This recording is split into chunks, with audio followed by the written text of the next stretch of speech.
যখন 5 তারিখে গণ উদ্বোধন হয় তখন প্রবাসীদেরকে এয়ারপোর্টে ভিআইপি সুযোগ সুবিধা দেওয়া হইব, চেয়ারে বইয়াব, টেবিলে খাওয়াইব, এয়ারপোর্টে ভালো ব্যবহার করা হইব। বহুত কিছু কইছে, বহুত কিছু শুনাইছে, 2 দিন লাফালাফিও করছে। এমনকা প্রবাসী করে আর মনে করতে 2টা দিয়ে করে না।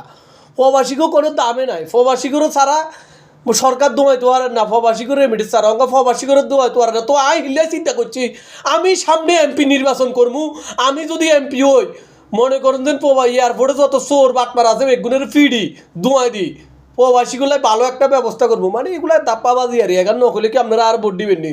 তো যাই হোক, আপনারা বেশি বেশি ভোট দিবেন আর রেডি হন।